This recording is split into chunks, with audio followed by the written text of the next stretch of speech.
नशिबाच्या लाटांवर तरंगण्यापेक्षा संकटाच्या वादळाशी झुंजण्यात खरी मजा आहे. कारण संघर्षाच्या भट्टीतून तापून निघालेले शरीर नाही तर मन लोखंडासारखं मजबूत असतं. आता हेच बघा ना, एका उंच डोंगराच्या कड्यावर एक विशाल अंजनाचं झाड होतं.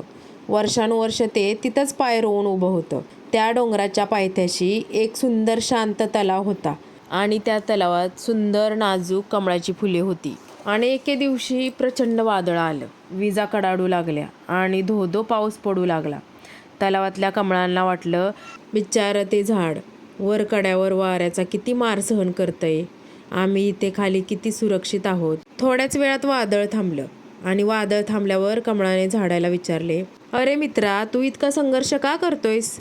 दरवेळी वारा तुला मुळासकट उपटायला बघतो, पाऊस तुझ्या फांद्या तोडतो, त्यापेक्षा आमच्यासारखं मऊ चिखलात का राहत नाहीस?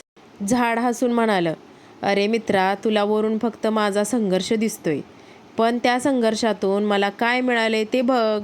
जेव्हा वारा मला जोरात ढकलतो तेव्हा माझं शरीर ताठ राहण्यासाठी माझी मुळं खडकाच्या आणखी खोल भेगांमध्ये शिरतात. जेवढे वादळ मोठं तेवढी माझी पकड घट्ट. झाडाने पुढे सांगितले, आज या संघर्षाचा असा परिणाम झाला आहे की मी इथून संपूर्ण सृष्टी पाहू शकतो. माझ्या लाकडात इतकी ताकद निर्माण झाली आहे की आता कोणतंही वादळ मला हरवू शकत नाही. मंडळी, तर आपल्यातील सुप्त शक्तींची जाणीव करून देण्यासाठी संघर्ष नसेल तर सामर्थ्य कधीच जन्माला येत नाही. ज्याप्रमाणे सोन्याला झळाळी येण्यासाठी आगीत तापावं लागतं, तसंच माणसाच्या स्वभावातील सामर्थ्य हे संघर्षाच्या मुशीतून तावून सुलाखून निघतं. संकट आपल्याला संपवण्यासाठी नाही तर आपल्यातील सुप्त गुणांची जाणीव करून देण्यासाठी येतात. लक्षात ठेवा, शांत समुद्रात कधीच कुशल खलाशी तयार होत नाही. व्हिडिओ आवडल्यास एक लाईक नक्की करा.